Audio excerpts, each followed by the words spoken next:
أعوذ بالله من الشيطان الرجيم بسم الله الرحمن الرحيم والصلاة والسلام على أشرف المرسلين سيدنا محمد وعلى آله وصحبه وسلم أما بعد السلام عليكم ورحمة الله تعالى وبركاته. Program wale ya bindadi ya kara continue. Ene jadi kolaya kumu wakere men. Kise msi muktari ko na jadi ba. Ene jadi program ikere men. Kismaila Ata Muhammad from Sky Beat. Me wodi ni tiruwa. Ojoki ande ne do bodo ojoki man berikadwa. To dama en kada biaka kare. Shujani biya Muhammad sallallahu alaihi wasallam bani sahaba. Anabi sheka hadisi ga ba Huraira ba anabi la ta suba sahabi fa wallahi allazi nafsi bi yadihi law anfaqa ahad mislun jabal al-uhud ma balla mundu adihi ma wala nisfu anabi ni eda dugi ba mi sahaba mi nanu yadi re juga ne ya mu uhud juga ndo ri dadi go kagam bi sedaka de rojo ma balla mundu adihi ma inya na mudu enwe hokaka madu mudu enwe malo de la datu wo wedu kechen nge murida digo de seraka de mudu malana na kile wala ni so abe ukbaru mudu kamadu isende lada te wala ke shirali to dala lim Muhammad sallallahu alaihi wasallam yukana oyeba mi sahaba ona onugo ani Muhammad ba mi sahaba on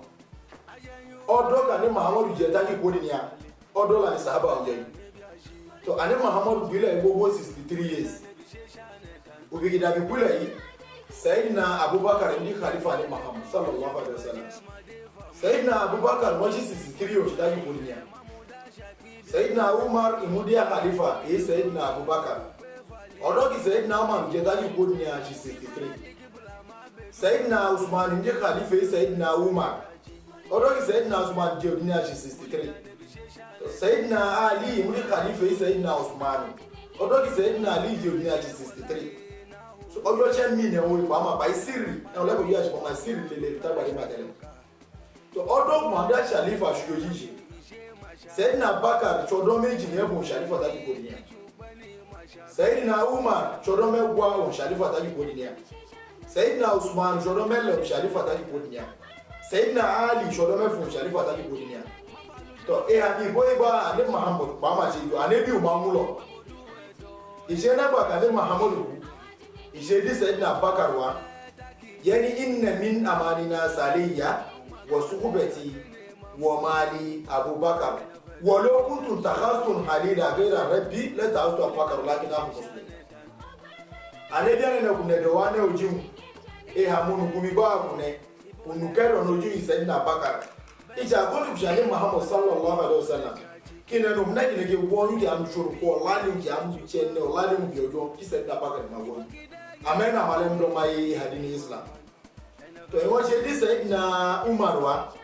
yani ya ibn Khattabi wa ma Khattabi walladhina jibi yadihi malik yaka shaytanu salika fajjan illa salika birul fasika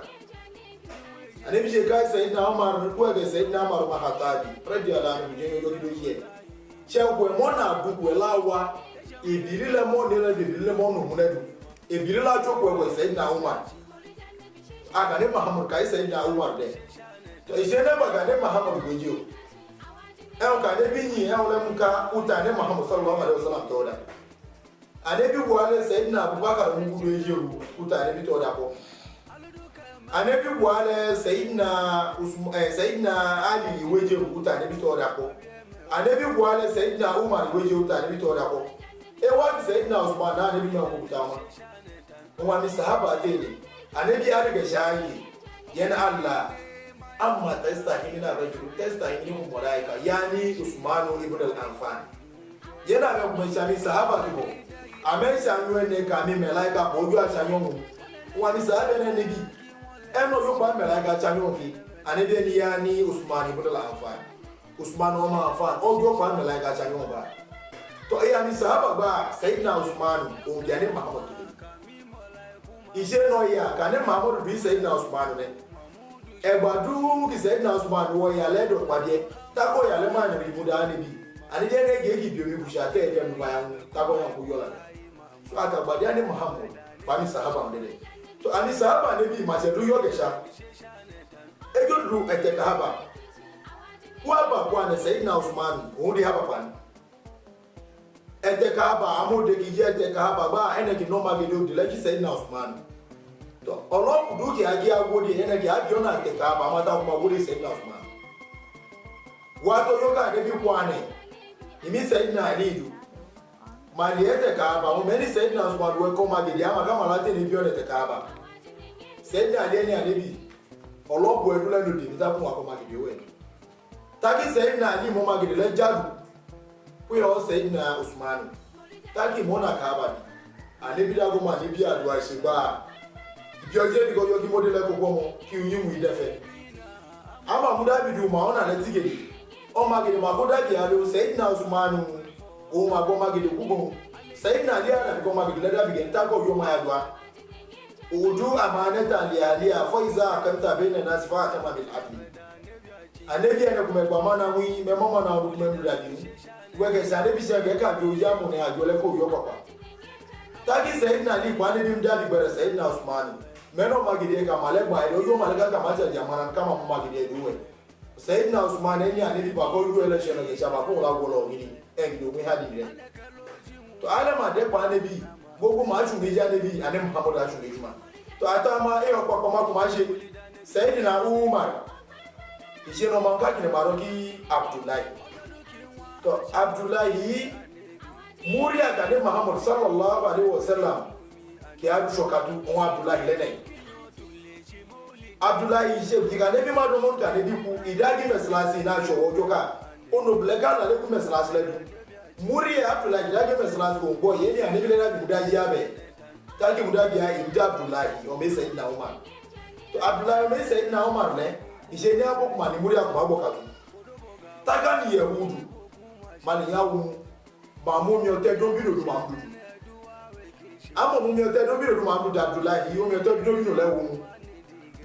ohun ilale alo mu no ble ka da shite Abdullah ko no yo male o male na ka Abdullah se Abdullah na ko nwe che ta ko male mi Abdullah mo mu no ble le te no ka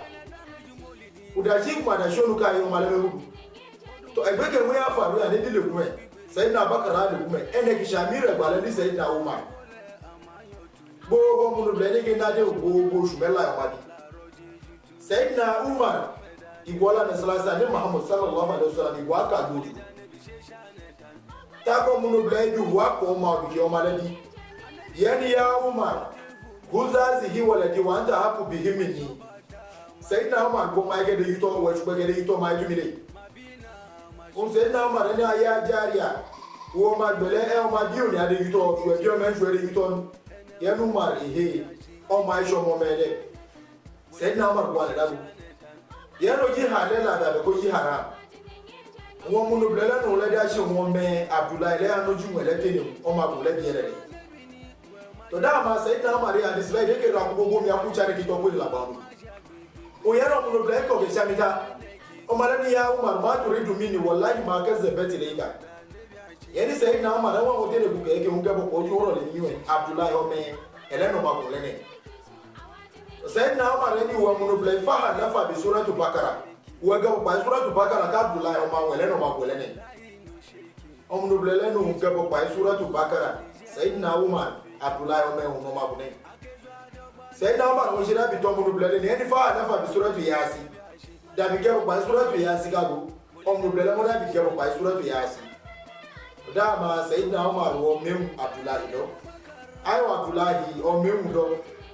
yana Abdullah ya no kuma do mi da ala ide Abdullah ma wani baba gele de to da ma zina je tali zina ne ya gwe bale mara ki me fly ane bi ye ma me fly do ija Abdullah ma ma na gbogbo a ibuda shi Sayyidina Umar ni mefla zina eleje itali zina wela ya wole to o ma ko ma shi mefla cha ni bo itali ideke gbogbo for jildo ashara jildatan itali me gwo ma Sayyidina Umar da shi ta ko ma Sayyidina Umar da muda yani ya bi asaluku billahi iskini shurubul ma'i qabla al-maut baba na do yo shuru gbe baba na do yo shuru gbe ne ke mo mi duni mo ta gugun Sayyidina Umar ni ode ku mala shu yi e ma o shu yi ko ele ma kun ojo na ta ko le mo mi che ko le ku wele ko ojo na we mo mi we ma ku ta ko mo mi gile ni ye ni me flo jildo o ma le te me flo de ke ku ita le go for jildo 50 jildatan ma go ita go ba kire bitali 50 fara asira mo yuru kwane yani ya bi asaluku billahi ana nake ni wa nake ka kabla al Abdullah le se cholo bi Sayyidina Umar yani baba na rojo biebi e gba mero ku gba mero ta ku Sayyidina Umar ni o da ko yole ka kama shi oji e se ngwe ma ku amagbola ma mero we le ko yo na ta amagbola ma mero yani ya me fla jildo me fla wa gwele tani for jildo sabuna jildatan ita marike gweta gogo ma ita sebuti go ama ita sebuti go e gba ma ku Abdullah Sayyidina Ali da go fara asi bi Ali Abdullah mo yuru kwa ne bi kwa Sayyidina Ali yani ya Ali soti li sahabi Rasulullah lima lam tasala bi ana fuani Sayyidina Ali yami ka ani sahaba na mama na churu kwa bani bi ba ni ogora ni sahaba mu ku eje ba mero Sayyidina Umar wa mu ba yo ba yake Sayyidina Umar ni ya sahabi Rasulullah alam takra fi kitabillahi al-aziz wa la yarzuqu bihi mahfufan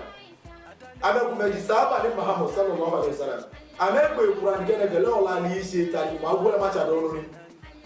yeni ame flaw jildo me flaw e gole tani to Abdullah le tane go ma de ke go itali go for jildo hu 80 na jildo tani ma itali 8 go tali 8 ma gwi Abdullah fara asira mo yuru kwane yeni ya bi ne zela bi moti baba tali 8 gele mo mu yuru ma yu kwa yoy Sayyidina Umar ni fo izaru aitu Rasulullah qultu lahu darabani muribuna tabi hatta katalani yaro ga Abdullah ma ni shanka le kuke ade dili kan kai zina shi Sayyidina Umar je ma de ko ita le ma ko yani am flaw jildo me flaw e gwele tani me flaw da bishane ko ita le fo jildo hu tis ina jildata to ma Sayyidina Umar le tani ale ma de ko ita le ma itali 90 go tani 90 ma go fara asiri taki mo yuru bwane o yuru gina bwane yi mo yuru bwane bi kwari Sayyidina Ali yaro Sayyidina Ali soti li sahabi Rasulullah sallallahu alaihi wasallam la yarji la yuri wasu Sayyidina Ali bu mi salama ni sahaba ke gwani sahaba ke wona gida biyu ni agene ba ke yu ade shu kwa nguna mo yuru ane ne to ani sahaba ko rawo mo machani rakuba Sayyidina Umar ni ya me flafa ta ma kulali wo me flawo do yo ki bora bi ko ko yi ko kungi bora da bi wo wa okun tani mana bi okun gbo egwa tabi ka me fla refo so ti ani wole bi tale ko yo manike tabu ma ma daji oje ke tabu ma ma leji on sahaba nabi sallallahu alaihi wasallam e ma ro ibn Abbas iwo na ya de Muhammad